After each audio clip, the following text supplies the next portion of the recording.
Welcome out to the BizNinja Radio Hour. This is your host, Tyler Jorgensen. As always, I am excited to be here. Last week had an unexpected absence from the show where we did a rebroadcast of the previous weeks due to sore throat.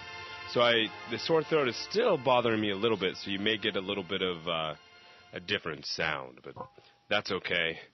So thanks for coming out and listening. Appreciate everybody that listens in live on KCAA AM 1050, and thanks to everybody that listens on bizninja.org/radio. It's been another interesting week. I was just talking with Brett, our engineer, about the USC versus UCLA game this past weekend, which USC did a wonderful job and destroyed the Bruins 50-0. So that always gets me excited and motivated watching the Trojans do so well. And so back, this show started beginning of the year. We're coming up on, I think this is episode now 37 or so of our weekly shows, with a few, not counting rebroadcasts, and a couple of weeks not here. And so as the show evolved, it started off basically what the format of the show has been is about 10 minutes talking about a few small business success stories, then having some guests on, and then ending with some of my personal anecdotes and or motivational speeches type of a thing. And so back on March 23rd, we talked about a phenomenon called silly bands. And we talked about how, they kind of just took off. But what's interesting is I found an article that recently, it was in a few months ago in Inc. magazine about Robert Krook. His company is called Brainchild Products, and it was interesting to kind of get a little bit more backstory on silly bands. Robert Krook had been a serial entrepreneur. He'd been doing a bunch. He owned restaurants.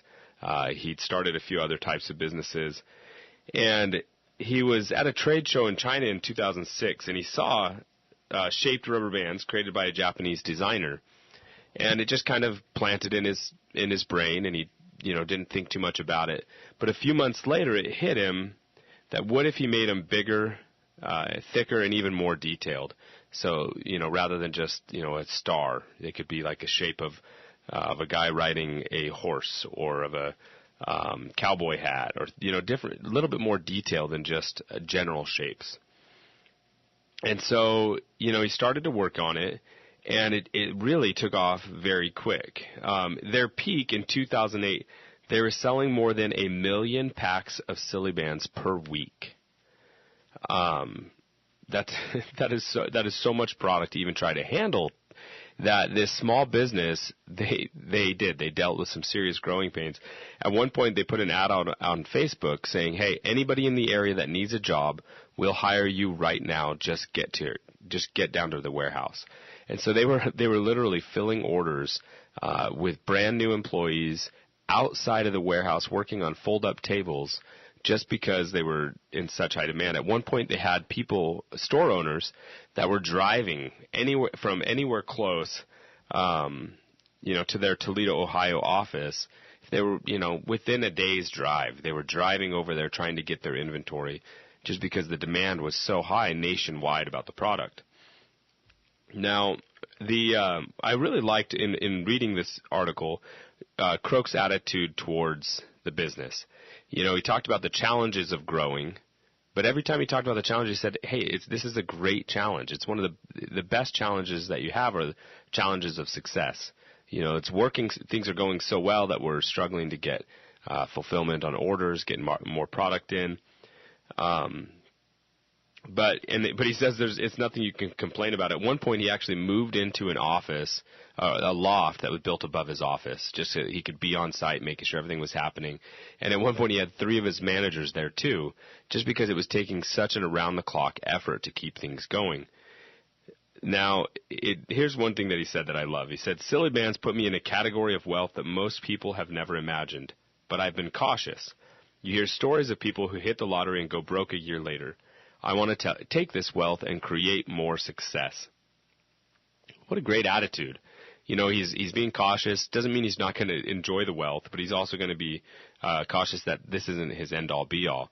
Now, they started seeing sales slow last summer, in the summer of 2010, but he expected it. He knew that what he had created was a trend and that it was cyclical. And as with most of these toy trends, it's about of a 2-year peak. A 2-year, where you're really kicking it. Now, he'll continue to sell, but sales are going to be soft. So one thing they've been doing over at Brainchild Products is creating new products, innovating, seeing what else they can do and what else they can sell. And he says, once you've had a big hit, it seems people are willing to give you more chances because they think maybe, just maybe, your luck will strike twice. I'm actually going to go through a lot of the ones that we did early on and kind of do a follow-up. So, one of the companies that we talked about, I think it was in May or even April of this year, was Pillow Pets. And we talked about how, it was a lady that that started it and took a while before it took off.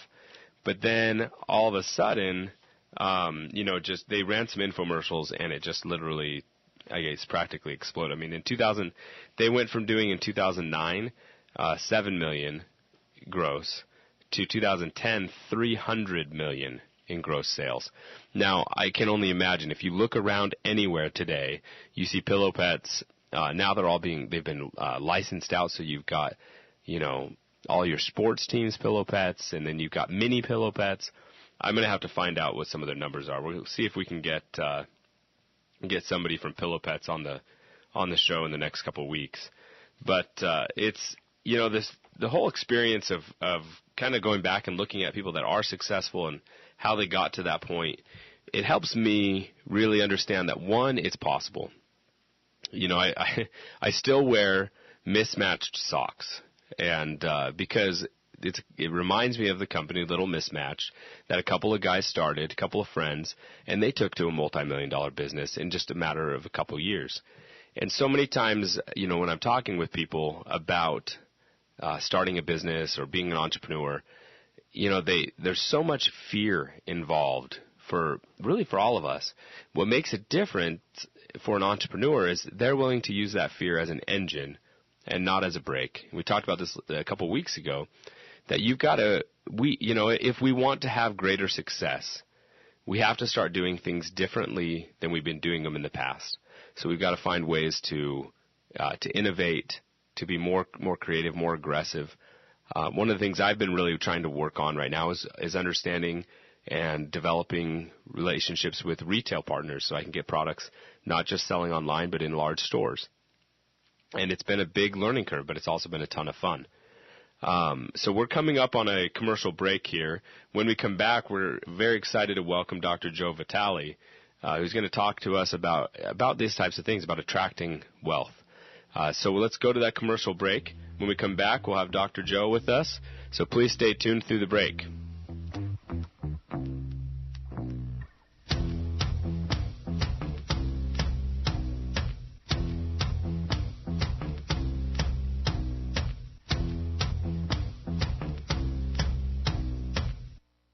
Fact.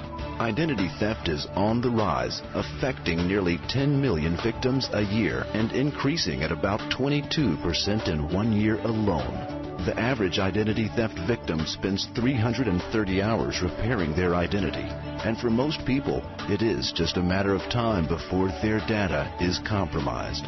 IdentityCastle.com provides a full suite of privacy products, including the trademarked Early Alert System and $25,000 of identity theft insurance with zero deductible. Protecting yourself from the harmful impact of identity theft has never been easier or more affordable.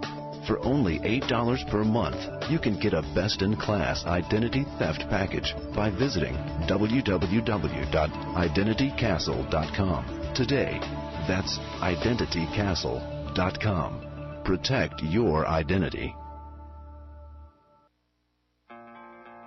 My name is Dale Pazinski. I'm 19 years old, and this is how I live united. I've always been kind of a computer geek, and I found a way to use those skills to help the homeless in my community. For people facing hard times, computer skills and a basic resume are so important. It may seem like a small thing, but it makes a huge difference in people's lives. So with United Way, I created a program where I work with the homeless. Together, we go through their whole job history, write a resume, and then save it on their very own USB drive. We provide workbooks and training certificates. I even budgeted for cupcakes so we can celebrate as a class when one of our people gets a job. That's huge. When somebody says, "Hey man, that job that you helped me apply for, I got it." That's what Living United feels like to me. My name is Dale Pazinski. I help people achieve financial independence. So I don't just wear the shirt, I live it. Give, advocate, volunteer. Live United. Go to liveunited.org. Brought to you by United Way and the Ad Council. The station that leaves no listener behind. KCAA Loma Linda. News Talk Radio for the Inland Empire.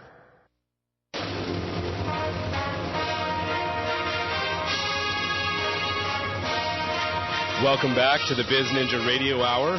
We are well underway, and I welcome all of you out to another wonderful and exciting show. I am Tyler Jorgensen, the BizNinja, and with me today is Dr. Joe Vitale. Joe, how are you? I'm doing great. Thanks for having me on board. I'm excited to have you. I spent some time a few weeks ago and then refreshed myself today going through some of your websites, and it's quite interesting stuff.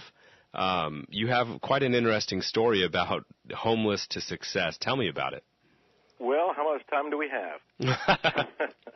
Well, 30-some years ago, I was homeless in Dallas back in the late 70s, and I moved up and I went into poverty for a long time.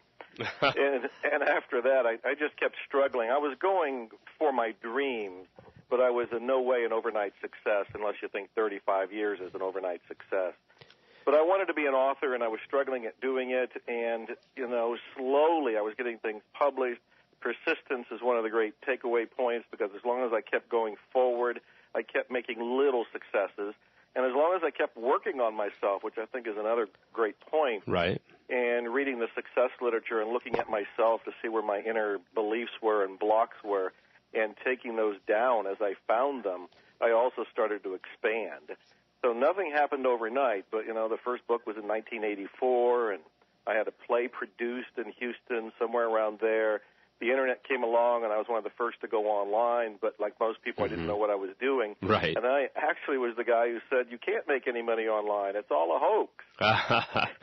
And I actually am publicly saying that. So I get to be red-faced as I go back in time and look at it. Well, in some ways, you may have been right. The Internet as it existed then, you couldn't make money, right? It took other changes before those opportunities occurred. Oh, it was a big spam factory back then. Right. I mean, people thought you could make money by getting the equivalent of the white pages online and then just blasting everybody with your offer. Right. And, of course, we quickly found out that doesn't work. We quickly outlawed it. And, there's lots of changes. And we're still evolving even today. Oh, drastically. Yeah. Canada just came out with their version of, the Can Spam Act, which can penalize up for an individual up to $1 million for a single penalty. So the laws are changing now. So you talk about how this progress was. This change was like 35 years. Was there a pivotal moment that you, at some point, where you got a spark that you took a big leap forward? I get that question all the time, and it used to frustrate me because I thought everybody's looking for the magic pill, the magic bullet, the one book, the one seminar, the one radio show, right? The one thing. And I came up with the answer. I got two answers. The first one is I frickin' did everything. Right. I read all the books. I listened to all the cassettes. I was going to the public library because I didn't have any money, and I would get it all there. I'd go to the free talks with some of the positive thinking groups that were around. Right. And I kept taking action. I kept doing what they said. I kept doing all of these different things. But to be honest with you, a major turning point for me is when I realized I had this noble dream of wanting to be an author and writing books that made a difference in people's lives, but I was modeling my life after the lives of some of the most self-destructive authors I had ever come across. And I didn't know it, but I was modeling. I thought that was the curriculum. I thought in order for me to be a success, I had to be this miserable, failure, alcoholic, unhappy guy, much like Jack London influenced me, The Call of the Wild. Ernest Hemingway influenced me, and these guys were self-destructive. Both of them ended as a suicide, and Jack London ended before he was even 40 years old. Wow. When I realized that I was looking at their lives in this inspirational way, and I was unconsciously modeling my life after them, that was a pop. That sounds like a big aha moment. It was a huge aha moment, because I remember looking around going, wait a minute, there's bound to be very beloved authors who are prosperous, who are prolific, who are beloved, and they're happy, they're healthy, they got a good home, they got balance in their lives. Right. So when I redirected my modeling, so to speak, and I looked at these other authors, my life began to change pretty dramatically. And that was a big one. That's great. I mean, oftentimes you're right. People many times are looking for the silver bullet, the one thing, hey, if I just go to this one Tony Robbins seminar and walk on fire, then tomorrow I'm going to be a millionaire. Right. And that's not reality. But reality is that many times inspiration hits us when we're not expecting it, and our lives from that point forward cannot be the same as they were previously. And so it sounds like you just said that inspiration hits, because I believe inspiration is knocking on our door all the time, but most of us are either not listening, or when we hear it, we talk ourselves out of it. Right. We say, I don't have the time, I don't have the money, I don't have the experience, it's not for me, I'm not the right person, not at this time, somebody else better can do it. Sure. And one of my great insights that I will tell anybody that will listen is like, your wealth is hiding under the very thing you're afraid to do. I like that. Your wealth is hiding under the very thing that you're afraid to do. And I was kind of talking about that right before you came on, about how, to be successful, we got to face the fear and use it to motivate us rather than to stop us. Yeah, fear is an energy. Fear is this great energy. It's like logs on the fire, man. This gives you the fuel to keep on going. Right. And what I found is when I was afraid, and I guess I'll just give you a quick personal example. Please. I had written a little booklet called Spiritual Marketing, and I had originally only wrote it for my sister. And it had these new agey kind of principles in it. And I was represented by a lot of very conservative big companies, so I didn't want them to know that I had this aspect of myself in my life. So I wrote this little booklet, but only gave it to my sister because she was on welfare, she was struggling, she wasn't getting much money, and I thought, boy, if she only knew these 5 steps. And I gave it to her. It made a difference in her life, so every now and then I would give it to somebody else. Right. But I was really terrified of releasing the book to the public because I was afraid that they would judge me.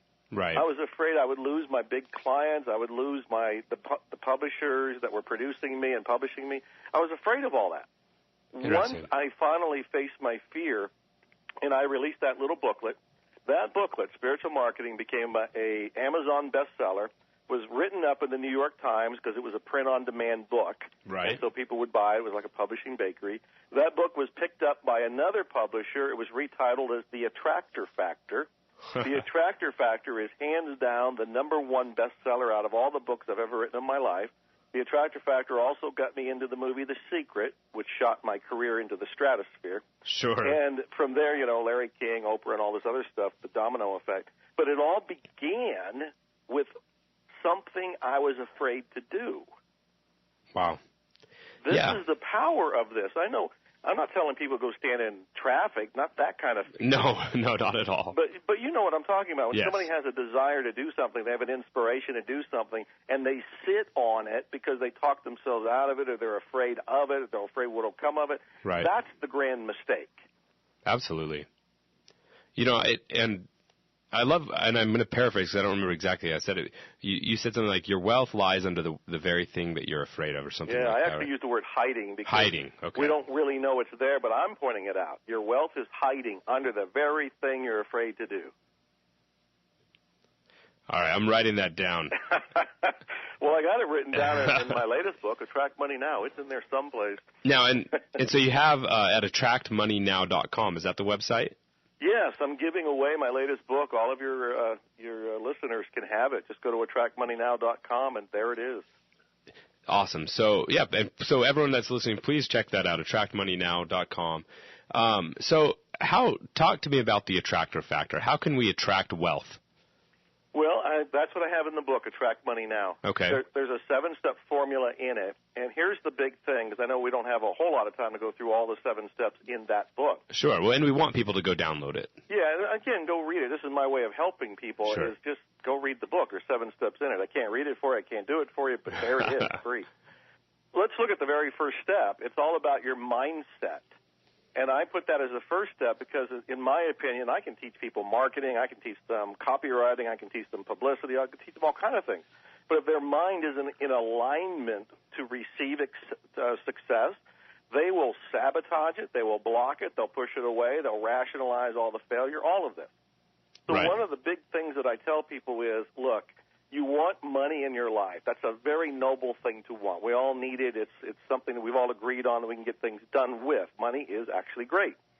However, how come we only get just enough? We don't seem to thrive. We don't seem to be prosperous. Most people are really struggling with this.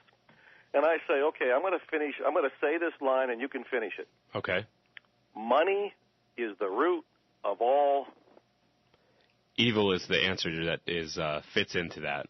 Everybody knows that. Now, Yep. Listen, if we say, I'm going to attract money, consciously we want to do that. Right. We're going to increase our sales, increase our business, all that.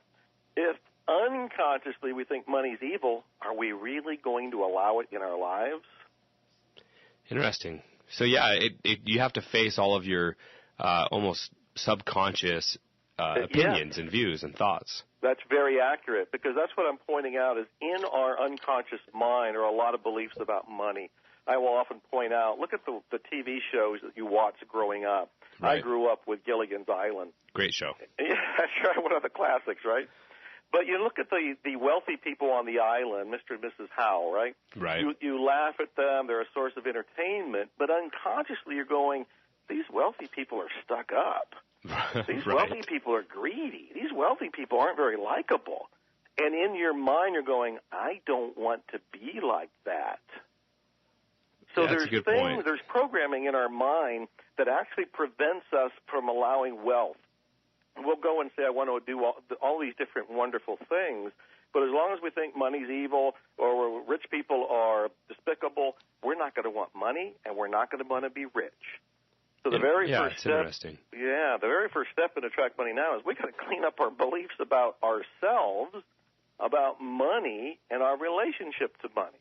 Once we do that, first of all, money is now all over the place. You're going to see it. You're going to see the opportunities for it. It's going to come to you. You're not going to sabotage anything. You're not going to push it away.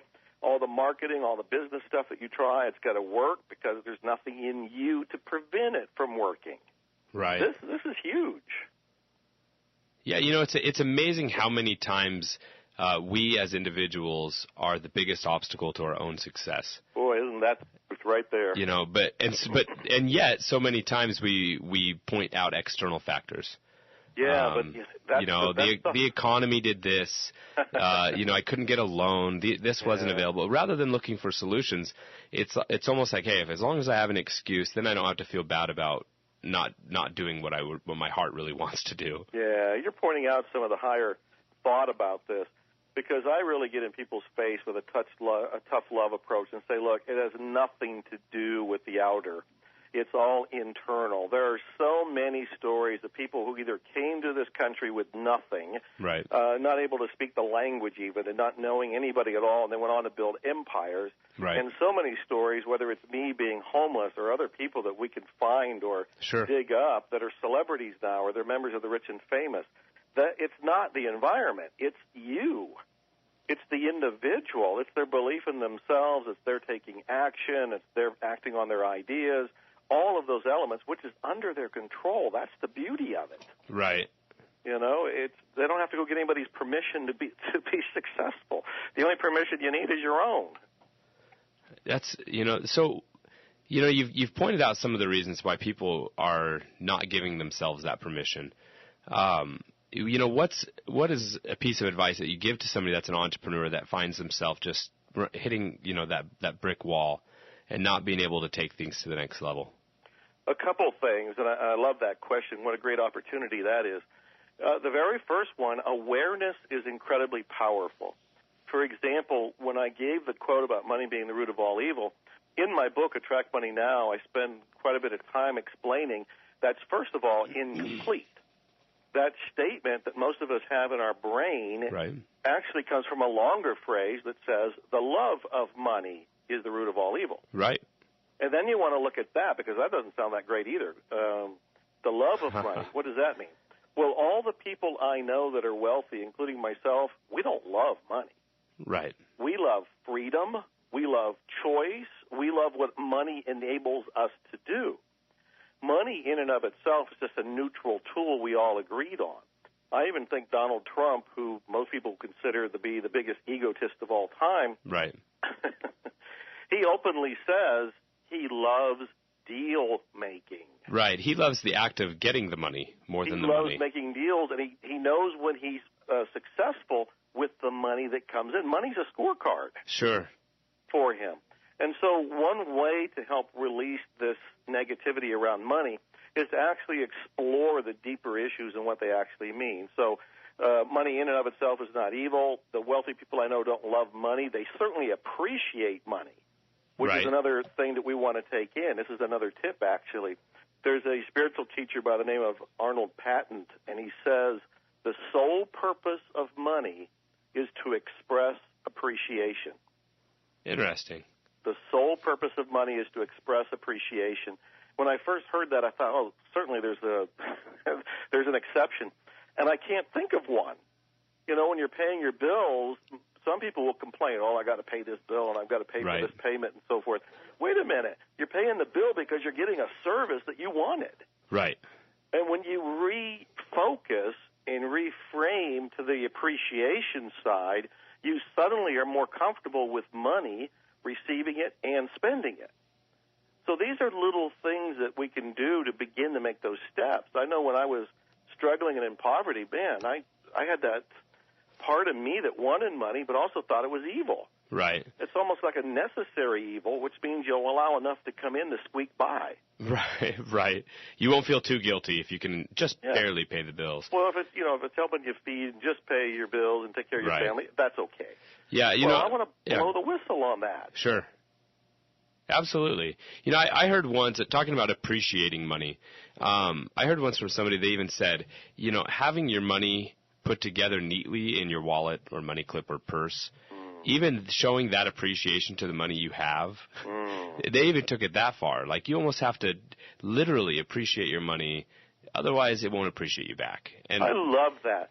You know, there's a psychology that's behind all of this. That's right. And I think that psychology of self-care really sends a message that most people don't think about. And if you do kind of crush your money and just throw it in your pocket or throw it in your drawer, you are showing a disrespect for it. Right. I actually hadn't thought about carefully folding the money and putting it in a money clip, but when I look at what I do that. Right. So I would say that's a great little tip right there for your listeners. Just start appreciating your money on all kind of levels. Yeah, and like you said, it's not like literally your dollar bills are going to stand up and start fighting out of protest. It's the deeper psychology that you know, you're taking care of things, you're putting things in order and taking care, and that translates back to, you know, other parts of life. Yeah. Well, there's the appreciation of money that I think goes very deep. For whatever reason, I just need to say this. Please. Decades ago, I had read a book about a guy he was talking about prosperity, and he said whenever he sees a penny, he picks it up because he wanted to be grateful for the money. I mean, he found it on the road, he found it outside of a movie theater, whatever. He didn't walk by it because he knew if he walked by it, his psychology was saying it doesn't add up to anything. It doesn't matter. It's not worth anything. Right. I have, to this day, always followed that. I might be walking around with a lot of money on me, but if I see a nickel or a penny on the ground, I stop and pick it up. Right. And it's part of that extension of appreciating money, and that little bit of an effort, nobody needs to see that. I need to do it for me. It anchors my belief that I appreciate money, I'm taking care of money, and I'm not going to let it waste by just sitting there not being used. Absolutely. So we're appreciating money and we're changing our mindset. Maybe you already covered this, but and maybe it's that fear, but what is the number one thing that most people are just doing wrong? The number one thing is they don't take action.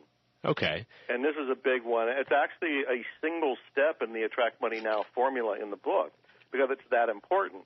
And I swear to God, I look around and I see people, they'll say, I want to write a book one day. I want to open a business. I want to start a bakery. I'm going to do, you probably hear the same thing. Sure. And they don't do it. Yep. And I'm going, what in the world's going on? I'm sitting here right now, and I'll be 58 next month, 58 years old. I've written about 50-some books. Right. And people go, how did you write 50-some books? I took action on the idea when it showed up. Right. I didn't write 50-some books all in 1 week or weekend, but over time, by consistently taking action, and I'm not a type A kind of person. I like a relaxed lifestyle. Sure. I like being in my hot tub. Right. I mean, it's a balanced lifestyle, but I'm honoring the muse. I'm honoring inspiration. Right. And most people don't. It goes back to what I said in the beginning. People get an idea and they go, I'm not the right one, or it's not the right time, or I don't have the money, or I don't have the education, I don't have the experience. That's bull. Most cases, you don't need any of that to get started. And I think I'm using the phrase get started intentionally here. Sure. Because when you think you have to have everything, you have to have all the money up front, you have to have your business plan, you have to have all your marketing, you have to have everything done before you take action, that's self-sabotage. You've just lied to yourself. Well, it's artful procrastination. Oh, isn't that a nice phrase? Because, it's one thing to just say, I'm going to get to it. Mm-hmm. And then it's another thing to have crafted an elaborate scheme of reasons why you are actually doing it, just not yet. We're good at that. Though. Right. I mean, we are. And I think we're becoming better and better at it. As the real barriers to starting businesses decrease, yes, I think we're creating more artificial barriers. Well, that's what I'm here with your help to help blow the whistle on. I'm really wanting to help people achieve their dreams, and I'm saying, look, you've got to take action. It is the number one thing people do wrong. It is one of the steps in the 7-step formula, but it is the whole idea. You already know what to do. Most of us already are very clear that they need to do something, and they're probably clear about what they need to do next, or at least first. Right. And what I'm urging people to do is start doing it. Take that first step. The first step is all you have to do. After you take the first one, the second one will be visible. You don't have to know what the 1,000-some steps are to get to your goal. You just need to know what the first one is. That one you can see. Take that one. Yeah, I just had this interesting visual. When I was growing up, I was in Boy Scouts. And in survival, they tell you, hey, if you're lost, you hug a tree or stay put. Uh-huh. But in business, if you're not sure of what to do, you've got to move. You've got to take that step. You've got to venture out and get out there a little bit. And then, as you said, then you'll start seeing the steps appear and steps coming after that. Tell me, Joe, how do you feel about what is your take on the importance of having a mentor? Oh, goodness. That is priceless. That is so fundamentally important.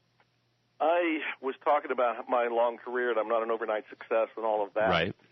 As I was trying to do things on my own, I moved in the tiniest of almost invisible baby steps. But once I got mentors or coaches to help me, I moved by leaps and bounds. This is so incredibly important that I started my own Miracles coaching program. I mean, I've got 2 different levels of coaching programs I've been doing for 5 years, or I've been offering for 5 years, because I saw how dramatic it was in my life to have a mentor. Right. So I think this is fundamental. I can't even find the right word to stress how strong this really is. So one of the challenges that people bring up to me whenever I advocate the need to find a mentor is the challenge of finding a mentor. Because if maybe their personal network is not vast and they're concerned to finding somebody. Do you have any advice for people that are just trying to seek that out? Yeah, step 4 in Attract Money Now. Perfect. I love it. We're hitting them. But you know what step 4 is? It's asking for help. Asking for help. Now, when I first say that, people go, yeah, I asked for help, or maybe they don't feel like they asked for help. When I was a kid growing up, and of course there was no internet or anything, all snail mail. Right. I was writing to some of the most important people you could imagine. And I'm a kid. I'm a teenager. Right. I remember at one point, and now don't laugh, but I thought I was going to be an FBI agent, and I wrote to J. Edgar Hoover. Did she write back? I mean, he write back? He did. And that's my point about asking for help. When I wanted to be a boxer, I wrote to Jack Dempsey, who was alive when I was a kid growing up. He wrote back. When I considered being a magician, I wrote to John Mulholland, who was famous in the 70s, and he knew Harry Houdini. And I asked for advice from this guy. Get this. I asked for advice from a well-known author, editor, magician who had known the legends in the business of magic. He wrote me back a 3-page letter. Wow. Mentoring me. There was no money exchanged. I wish I could have met him, but he died a year after he wrote that letter to me. Do you still have the letter? I still have the letter. In fact, it was printed. That's great. It was printed in a magic magazine several years back that was so collectible and so wonderful. And, you know, I think of John Mulholland and even J. Edgar and these other people I wrote to. Right. My point is that you can ask for help from people that seem like they will never give it to you. Because there is, at our core, there's an urge to help others. So I guess what really happened is I just talked about another one of those artful procrastinations is that I can't do it. I don't have a mentor. You say a mentor is important. I don't know anybody that's done it. But you're saying even if you don't know them, you can ask. Just ask. The worst they can say is no, and then you at least haven't gone backwards. You know? Man, don't get me started.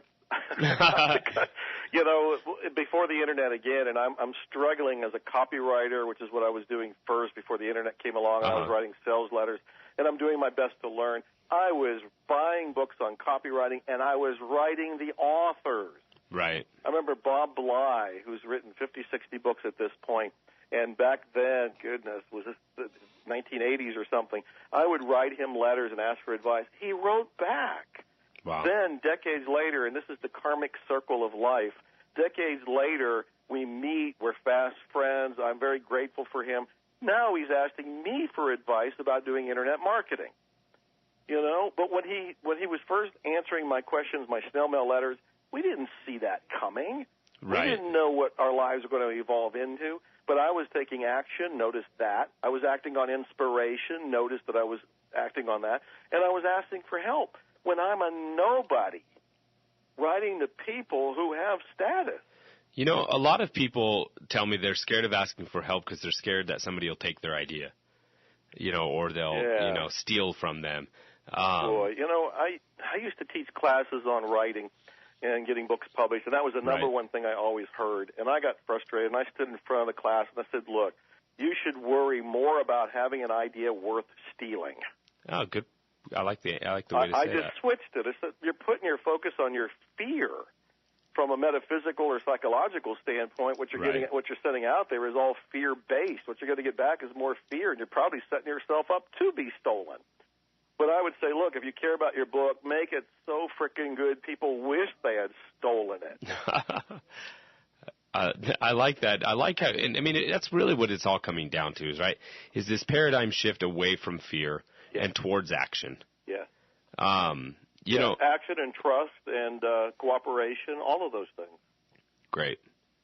No, I love it. Give me one thing, and I like to ask all of my guests this.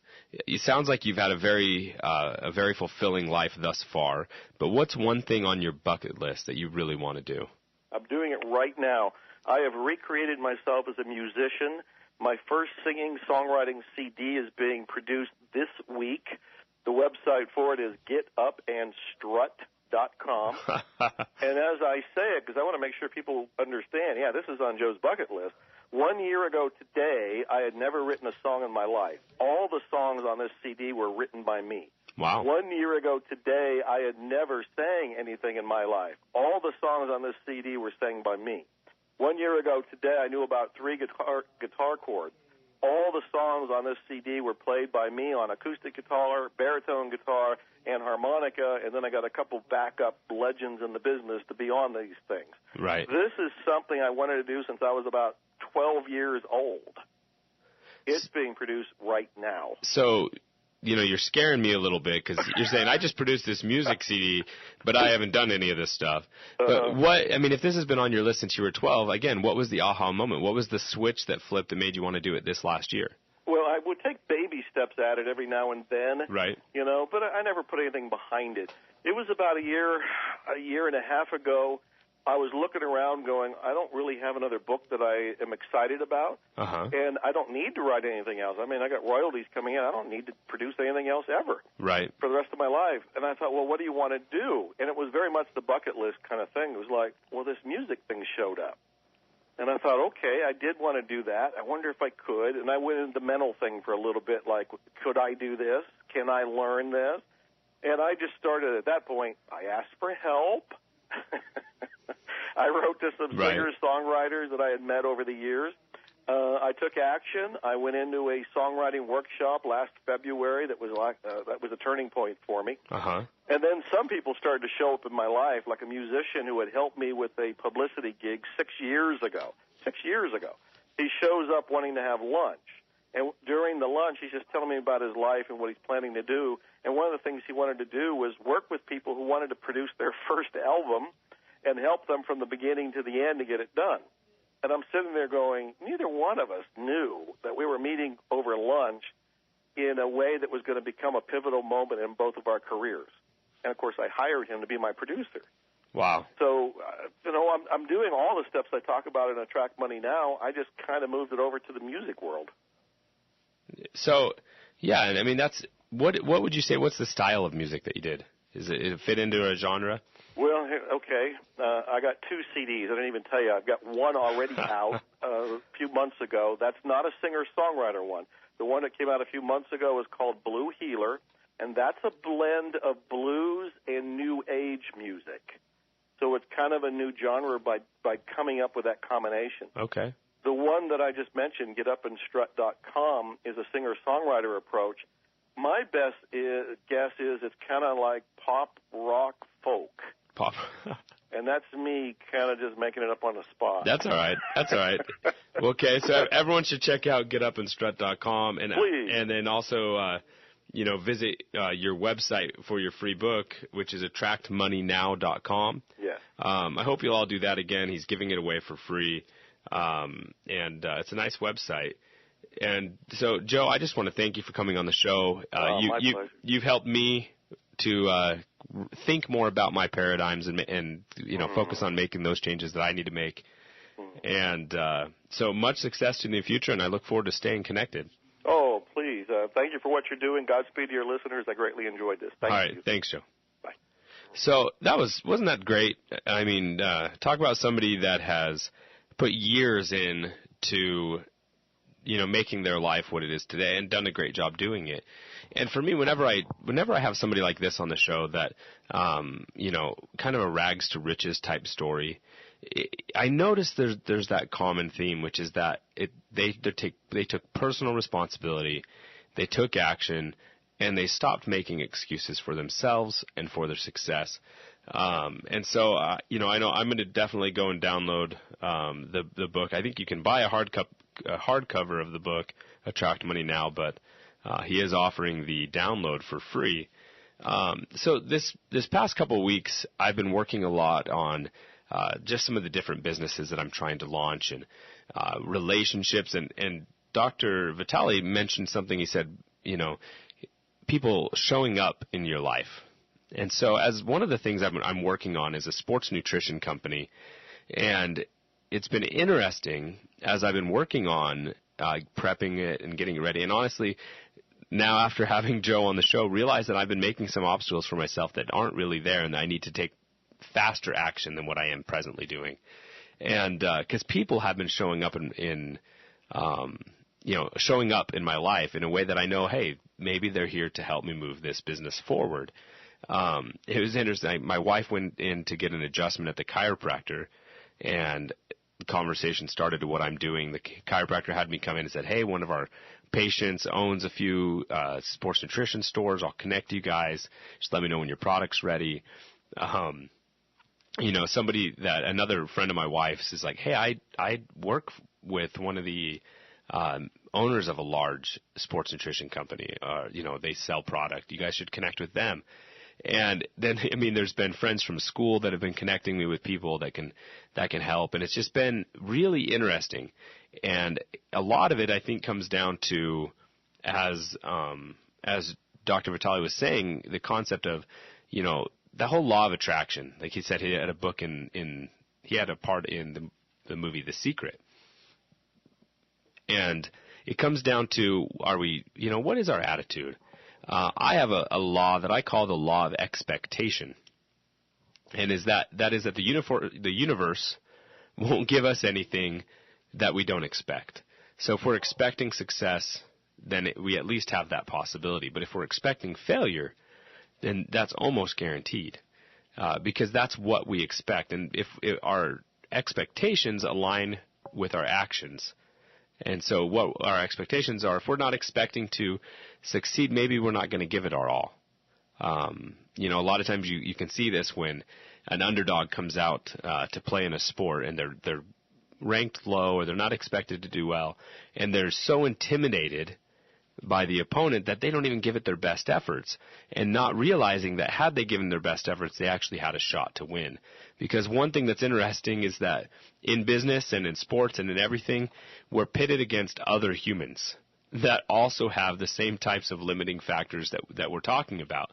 We're all emotional beings, and so it really comes down to what is it that we expect? How hard are we going to work for it?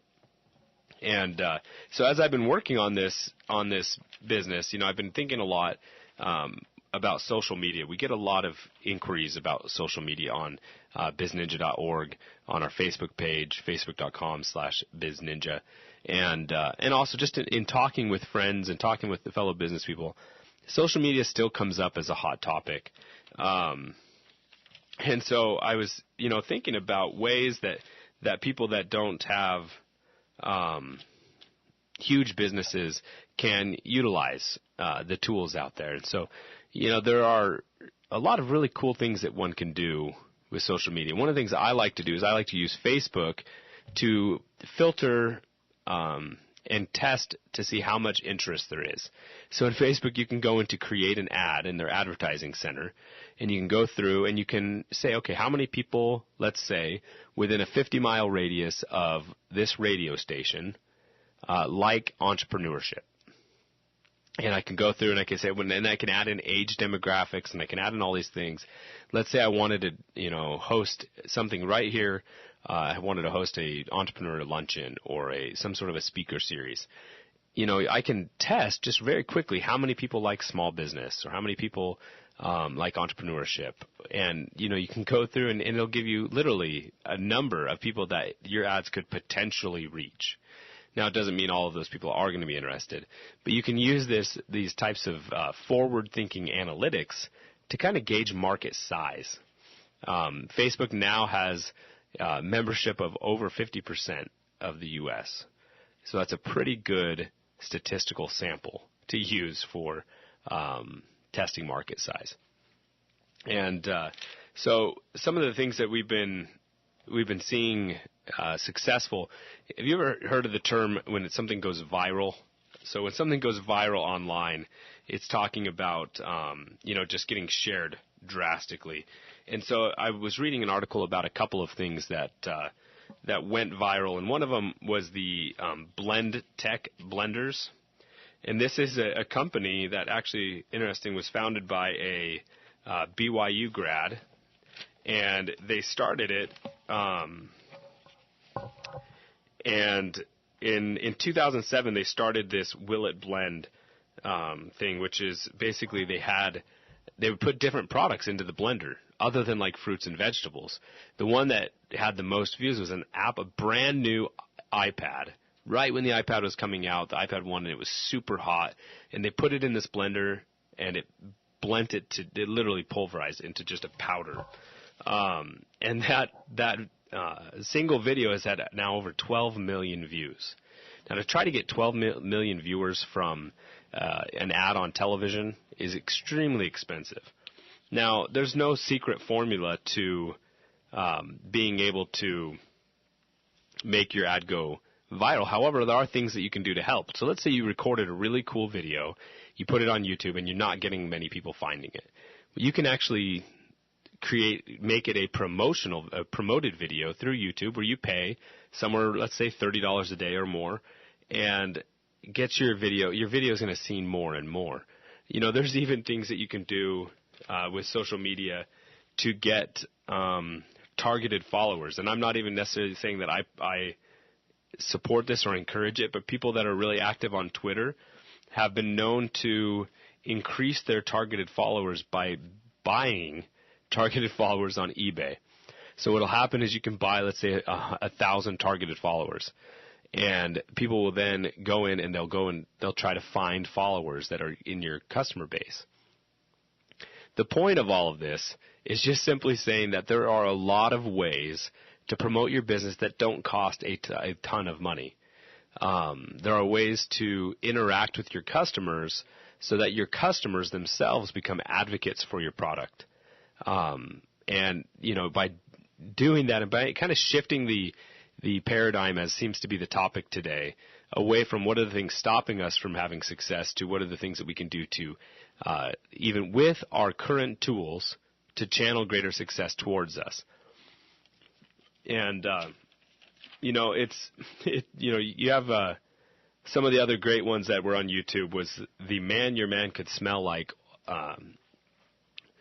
the commercial that they did for the Old Spice brand. And that, which is amazing. The video was launched actually, I think, at the Super Bowl, but then it did so well, it actually had 35.7 million views on YouTube.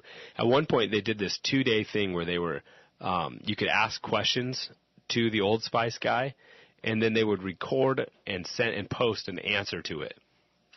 And so they really used it as a way to engage with the customer.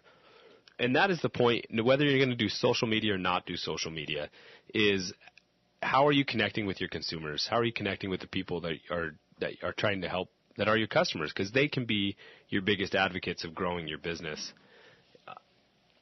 I hope that after today's episode, you understand that these couple of simple truths, that you have the tools you need to be successful. You have them at your disposal. And two, that you are the major obstacle to your own success, but that you can overcome that obstacle. You can make the changes you need to in your thoughts, in the words that you choose, and in your actions to channel your life to have greater success. I came away from today's episode with greater motivation. Even as I was preparing and talking about Robert Croak's Silly Band's battle, where he took him a long time to make that success. Even as I listen and think about that, I know that each of our big hits is right around the corner as long as we keep pushing for it. Thank you again for listening to the BizNinja Radio Hour. This is Tyler Jorgensen signing off. Have a wonderful week.